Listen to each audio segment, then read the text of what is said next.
अडानी का brand ambassador हूं। आपने ठीक कहा है, मैं बिल्कुल मैं हर व्यापारी का ब्रांड एम्बेसडर हूं। मैं इस देश के 50% जीडीपी में ग्रोथ देने वाले, मैन्युफैक्चरिंग आउटपुट 60% ग्रोथ देने वाले हर एमएसएमई एसएमई का ब्रांड एम्बेसडर हूं, और ये मैंने ठेका ले रखा है। शानदार वापसी की है अडानी ने। प्रोपेगेंडा फॉल फ्लैट हो गया है, अडानी वापस आ गए हैं। अडानी इस समय one of the top gainers हो गए अमंग्स द वर्ल्ड रिचेस्ट। राजनीतिक फायदा किसी और चीज का उठाइए। बिजनेसमैन के अगेंस्ट जाके भारत के जो ग्लोबल फुटप्रिंट्स बिल्ड हो रहे हैं उसमें राजनीतिक फायदा ना उठाइए। नमस्कार दोस्तों, मैं हूं दीपक चौरसिया। देश का सबसे पुराना चैनल, देश का सबसे भरोसेमंद चैनल, और इसी चैनल पर बहस के नंबर 1 शो ताल ठोके में आपका स्वागत है। अडानी पर संसद में घमासान अभी भी जारी है। कई सारे सवाल हैं, उन पर सिलसिलेवार ढंग से चर्चा करेंगे। हमारे साथ एक बड़ा पैनल भी जुड़ेगा। विवेक बिंद्रा मेरे साथ जुड़ेंगे, फाइनेंशियल एक्सपर्ट है, मोटिवेशनल स्पीकर हैं और इन्वेस्टर भी है। रीना गुप्ता जी आपकी प्रवक्ता मेरे साथ जुड़ेंगी, और जैसा मैंने कहा सुरेंद्र राजपूत और डीके दुबे साहब मेरे साथ जुड़ ही चुके हैं। विवेक बिंद्रा जी, जो सवाल पूछा गया कि इनकी नेटवर्थ 8 बिलियन से 140 बिलियन कैसे हो गई, और क्या आपको लगता है कि जो आरोप लगा है कि प्रधानमंत्री मोदी जी जो है सब कुछ करवा रहे हैं अडानी के फेवर में? अब प्रधानमंत्री मोदी जी करा रहे हैं नहीं करा रहे हैं, ये विपक्ष को जरूर प्रश्न पूछना चाहिए, और विपक्ष को बहुत बधाई, उनका काम है ये। तभी हमारे देश की जो गवर्नमेंट है इस समय वो रेगुलेटेड रहेगी।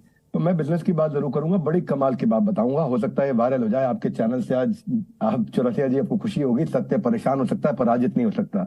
शानदार वापसी की है अडानी ने। प्रोपेगेंडा फॉल फ्लैट हो गया है, अडानी वापस आ गए हैं। अडानी इस समय one of the top gainers हो गए amongst the world richest. 7 out of 10 groups जो है इनके वापस आ गए, पूरा जंप मार गए हैं। अडानी फ्लैगशिप स्टॉक कर वापस जंप कर गया 25%, $6 बिलियन वापस रिकवर कर गया लोगों का। फोर्ब्स ने बोल दिया अडानी वापस टॉप 20 रिच में आ गए, इस समय 17वें सबसे अमीर आदमी हो गए। वो कहते कि मेरा पानी उतरता देख, किनारे पर घर मत बसा लेना, मैं समंदर हूं। मेरा पानी उतरता देख, किनारे पे घर मत बसा लेना, मैं समंदर हूं, लौट कर वापस आऊंगा जरूर। हरीश साल्वे, जो कि एक्स आप जानते हैं लॉयर रह चुके हैं अडानी ग्रुप के, आज अंबानी ग्रुप के लॉयर है, और वो अडानी ग्रुप के साथ में खड़े होकर क्या बोले कि पहले हम विदेशी इन्वेस्टर्स को we used to woo them, हम उनको बुलाते थे आ जाओ आ जाओ आ जाओ। अब पूरा विदेश हमारे अडानी जी को बुला रहा है इस समय, और वही दिल जला रहा है इस समय। That is causing the heart burn. TV Somanathan, finance secretary, वो क्या बोल रहे हैं, जितना टर्मोइल आया है वो इस समुंदर में चाय के प्याले के मुकाबले, इतने बड़े समुंदर में चाय के प्याले के मुकाबले कुछ नहीं हो रहा भारत को। भारत बिल्कुल ठीक है इस समय, कोई समस्या नहीं आ रही। अश्वत्थ दामोदरन, ये हमारे गुरु है, मैं भी इनको अपना गुरु मानता हूं। न्यूयॉर्क स्टॉक एक्सचेंज के लिए एनवाईटी यूनिवर्सिटी के फाइनेंस के प्रोफेसर हैं, वर्ल्ड के वैल्यूएशन गुरु है। कह रहे हैं Adani with all it's flaws is a competent player in infra business. कह रहे हैं डिस्प्रपोर्शनेट डिपेंडेंस जो उनकी ग्रोथ हुई है वो डिपेंडेंट डेट पे थी, ये ग्रोथ एक्स्ट्रा डेट लेने के कारण हुई है। पर डेट है किसका? ये कह रहे हैं सीजन्ड इन्वेस्टर जो है मार्क मोबियस, जो कह रहे हैं ना इस समय भारत के कुछ लोग लगे हुए हैं कि भारत गया, भारत गुड़ गया खत्म हो गया, बैंक खत्म हो गया, एलआईसी खत्म हो गया। वो क्या बता रहे हैं, दुनिया के सबसे बड़े इन्वेस्टर। अरे रुक 2 मिनट दीजिएगा दीपक जी, कमाल की बातें बताऊंगा आपको, काम आएंगे एक एक करके। विवेक जी, आपके पास वक्त है, एक एक करके जवाब ले लेते हैं। अभी स्टॉक प्राइस आपका कहना है कि ऊपर चले गए हैं। इस मैं तो आपको बताने वाला हूं कौन कौन क्या क्या कहने वाला, केवल मैंने क्रेडिट साइट जो है फिच रेटिंग की वो मैं आपके पास आऊंगा। प्रांजल भी मेरे साथ हैं, स्वयं प्रकाश पुरोहित जी, उनको मौका देना जरूरी है। पुरोहित जी, आप क्या कहेंगे, क्योंकि आपकी पार्टी के बारे में आज अधीर रंजन चौधरी ने आरोप लगाया है कि आपने चूंकि ताजपुर पोर्ट लिया हुआ है इसलिए आप इस मुद्दे पर बोलने से बच रहे हैं। हकीकत क्या है, और कांग्रेस का साथ नहीं दे रहे? देखिए, आज देश के अंदर में अभी जो फाइनेंशियल एक्सपर्ट बने हुए हैं, मुझे लग रहा है ये अडानी के ब्रांड एम्बेसडर बनकर के बात कर रहे हैं। आज अडानी के शेयर ऊपर गिरे या नीचे गिरे फर्क नहीं पड़ता है, फर्क पड़ता है कि अडानी के देश के अंदर में जो सत्ता में सरकार बैठी है, किसी भी कॉर्पोरेट कंपनी में अगर लूप होल्स है, अगर किसी ने आरोप लगाया है तो उस पर जांच होनी चाहिए। ये जांच से पीछे क्यों हट रहे हैं? रही बात विदेशों की, तो भाई विदेशों में तो इनको मिलेगा ही। विदेशों में हमारे प्रधानमंत्री उनको लेके जा रहे हैं कि आप इनको दीजिए ठेका, आपको ले जाएंगे। कल आपको अगर एयरपोर्ट मिल जाएगा, बजट में 50 एयरपोर्ट सैंक्शन हुए हैं, 50 एयरपोर्ट किसके लिए बना रही है सरकार? अडानी को बेचने के लिए। तो ये जो हम दो हमारे दो वाली जो सरकार है कि हमको 2 जन को ही देखना है, किसी को नहीं देखना। अडानी समूह के साथ में जो भी इन्होंने धोखाधड़ी की है, इसकी संपूर्ण जांच होनी चाहिए। ये बैठ करके हंस रहे हैं विवेक बिंद्रा जी, इनको सोचना चाहिए कि ये देश के अंदर में गरीबों का पैसा है। एलआईसी में किसका पैसा लगता है? नहीं, शेयर मार्केट नहीं करता है गरीब आदमी, वो अपने जीवन की पूंजी लगाता है इंश्योरेंस के अंदर में। अभी क्या है एलआईसी की जो अवस्था है कि आप शेयर मार्केट में लगा दीजिए, जिस दिन अडानी जी गए डब्बे में, सबके पैसे गए डब्बे में। ऐसा ही तो होना है। नोटबंदी में 4000 के लिए लाइन लगा दी थी, काला धन बंद हो गया क्या देश के अंदर से? नहीं हुआ। यही बात दीदी ने उस समय पुरोहित जी यहीं रुकिए, मैं फिर आऊंगा आपके पास। आपने विवेक बिंद्रा जी का नाम लिया, विवेक बिंद्रा जी हंस रहे हैं। विवेक जी आपके लिए 90 सेकंड, फिर मैं प्रांजल के पास जाऊंगा। भाई इन्होंने एक बात ठीक बोली, स्वयं प्रकाश जी। मैं आपको थोड़ा और प्रकाशित करता हूं, क्या बढ़िया बोलते हैं आप। मैं अडानी का ब्रांड एम्बेसडर हूं, आपने ठीक कहा है। मैं बिल्कुल ब्रांड, मैं हर व्यापारी का ब्रांड एम्बेसडर हूं। मैं इस देश के 50% जीडीपी में ग्रोथ देने वाले, मैन्युफैक्चरिंग आउटपुट 60% ग्रोथ देने वाले हर एमएसएमई एसएमई का ब्रांड एम्बेसडर हूं। और ये मैंने ठेका ले रखा है। इसके बदले में मिलता कुछ नहीं, क्योंकि मैं जानता हूं जब खुशहाली आएगी तो फायदा आपकी पार्टी का भी होगा, पूरे देश का होगा, हर एक का होगा। आपको जरा मैं 2-4 चीजों से और प्रकाशित कर देता हूं। स्वयं प्रकाश जी तेजी से पकड़ना, क्योंकि मेरी वर्ड पर मिनट जो है बहुत ज्यादा तेज है। आप ये समझ लीजिए, पहले आनंद महिंद्रा ने क्या बोला। आनंद महिंद्रा की बात सुन लीजिएगा। वो कह रहे हैं मैंने इस देश में अर्थक्वेक भी देख लिया, ड्रॉट भी देख लिया, रिसेशन भी देख लिया, वॉर भी देख लिया, टेरर भी देख लिया, अटैक भी देख लिया, लेकिन भारत के अगेंस्ट मत बोलना, भारत फिर वापस आएगा। विनायक चैटर्जी क्या बोल रहे हैं कि इनका जो धंधा है पोर्ट का, एयरपोर्ट का, सीमेंट का, रिन्यूएबल का, सॉलिड है, स्टेबल है, जनरेटिंग हेल्दी कैश फ्लो है। कौन है? विनायक चैटर्जी, सीआईआई के चेयरमैन है। आप देवेंद्र चोकसी की बात बता देता हूं। केआर चोकसी होल्डिंग क्या बोल रहे हैं? रिकवरी वापस आ रही है, क्योंकि प्रीपेमेंट कर रहे हैं, शॉर्ट कवरिंग है, टेक्निकल सारे के सारे ठीक है। आपने बैंक की बात करी, एसबीआई का 0.8% लगा उनकी लोन बुक का, केवल 27,000 करोड़, 54,000 करोड़ का सैंक्शन था। इन्होंने एसबीआई से पैसा ही नहीं लिया। दिनेश खारा बैंक के चेयरमैन बोल रहे हैं सब कुछ ठीक है। रुकिएगा 2 मिनट। बैंक ऑफ बड़ौदा क्या बोल रहा है? बैंक ऑफ बड़ौदा बोल रहा है देश के जो 10 एक्सपोजर है जिनको लोन दिए गए। अरे स्वयं प्रकाश जी आपको प्रकाशित कर रहा है। एक मिनट दीपक चौरसिया जी, मैं नहीं बोलूंगा।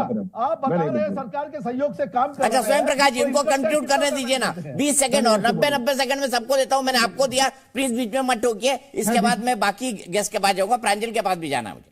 स्वयं प्रकाश जी मुझे तो झगड़ा आपसे है ही नहीं, मेरा आपसे झगड़ा ही नहीं। आप तो बहुत प्यारे आदमी, मुस्कुराहट देखिए आपकी एकदम कोलगेट स्माइल। जरा मुझको 1 मिनट दीजिएगा। बैंक ऑफ बड़ौदा क्या कह रहा है?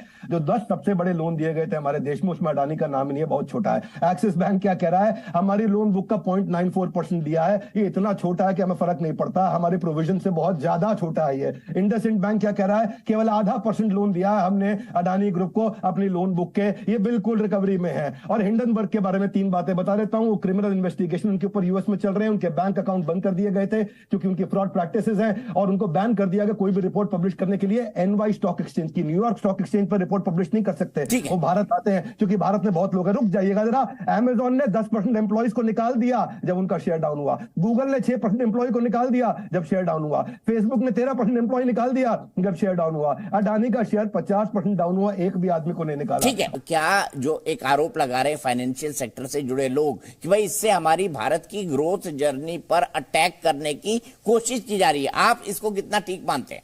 अब कुछ फाइनेंशियल एक्सपर्ट्स की इस राय को।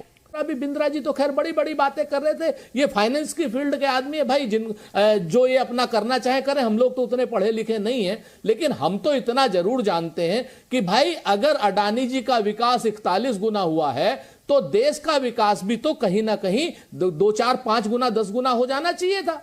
लेकिन देश का विकास मात्र $8 बिलियन हुआ है। इसलिए मैं ये प्रश्न उठता है कि 34 लाख करोड़ का बजट मात्र 42 लाख करोड़ का हुआ 8 साल में, लेकिन 51,000 करोड़ 41 लाख करोड़ हो गए। ये प्रश्न अगर हम लोग पूछते हैं तो मुझे लगता है कि ये जेन्युइन प्रश्न है, इसका जवाब जरूर आना चाहिए। सुरेंद्र सिंह राजपूत जी, उसी का सवाल मैं आपसे पूछ रहा हूं। बीजेपी का यह कहना है कि जीवीके और जीएमएमआर के पास कहां पर एयरपोर्ट संचालन का एक्सपीरियंस था, यह बताइए आप।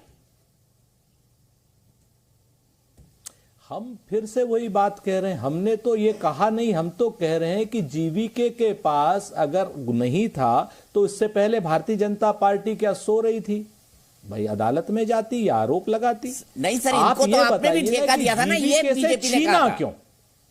एक मिनट सर, अगर हमने उस वक्त ठेका दिया था तो उस वक्त बीजेपी के लोग क्या चद्दर तान के अफीम खा के सो रहे थे? क्या कर रहे थे? कहां घूम रहे थे? निराधार आरोप लगा रही है सत्ताधारी पार्टी अपने आप को बचाने के लिए, प्रधानमंत्री जी की प्रॉक्सिमिटी बचाने के लिए, गौतम अडानी जी के साम्राज्य को बचाने के लिए। शेल कंपनियों की जांच क्यों नहीं करते ये लोग? मैं यहां से चलता हूं विवेक बिंद्रा जी के पास। शेल कंपनियों के आरोपों की जांच क्यों नहीं होना चाहिए विवेक बिंद्रा जी? कांग्रेस क्या है सवाल वाजिब नहीं उठा रहे? आरपीजी आऊंगा मैं सीधे आपके पास। नहीं, बिल्कुल वाजिब सवाल है कांग्रेस का। शेल कंपनियों के आरोपों की बिल्कुल जांच होनी चाहिए और शुरुआत भी हो चुकी है। वो अपनी जांच करके अपनी रिपोर्ट दे भी चुका है हिंडनबर्ग। अब उसके ऊपर ये भी रिस्पॉन्ड कर रहे हैं कंटिन्यूअसली। आगे जांच होगी, क्यों नहीं होगी? सेबी को अपना काम करना चाहिए। मैं यहां बोल रहा हूं कि हम इसका जो है राजनीतिक फायदा किसी और चीज का उठाइए। बिजनेसमैन के अगेंस्ट जाके भारत के जो ग्लोबल फुटप्रिंट्स बिल्ड हो रहे हैं उसमें राजनीतिक फायदा ना उठाइए। मेरी इतनी प्रार्थना है। मैंने आपको बताया अमेजॉन, गूगल, मेटा यानी फेसबुक, इन्होंने कितने एम्प्लॉय निकाल दिए। अडानी ने तो एक एम्प्लॉय नहीं निकाला है। मैं ये बता दूं, अभी पीछे कोई कह रहा था कि भारत डूब गया, बर्बाद हो गया। अरे भाई साहब, यूएस की 1.6% ग्रोथ रेट था, चाइना का 3.2% था, जर्मनी का नेगेटिव था, जापान का 1.5% था, इंडिया का 6.8% था। जहां पड़ोसी देश हो रहे हैं फेल, वहां हमारे दियो में अभी भी बचा हुआ है तेल। जीएसटी कलेक्शन हमारा रिकॉर्ड हाईएस्ट हुआ है। 10.5 लाख करोड़ से हम 13.5 लाख करोड़ पे चले गए, 25-26% ज्यादा हुआ है। श्रीलंका का पता नहीं है आपको, उनका राष्ट्रपति भाग गया, वर्स्ट इकोनॉमिक क्राइसिस है इस समय, इन्फ्लेशन रेट 302% है वहां पे।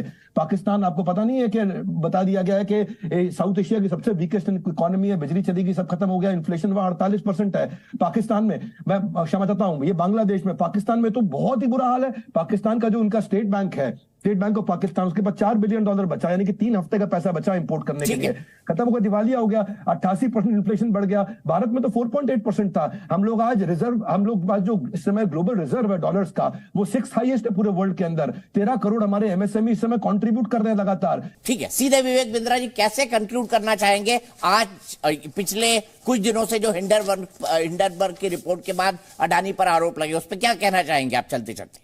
2-3 बात क्विकली समझा देता हूं। पॉलिटिक्स का फायदा उठाइए। पॉलिटिक्स में बिजनेसमैन को गिरा के नहीं, भारत को गिरा के नहीं। अडानी का पीई ज्यादा था, मैं मानता हूं।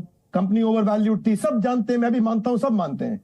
अडानी में रिटेल इन्वेस्टर था ही नहीं, पैसा डूबा ही नहीं है रिटेल इन्वेस्टर का, बहुत कम रिटेल इन्वेस्टर था।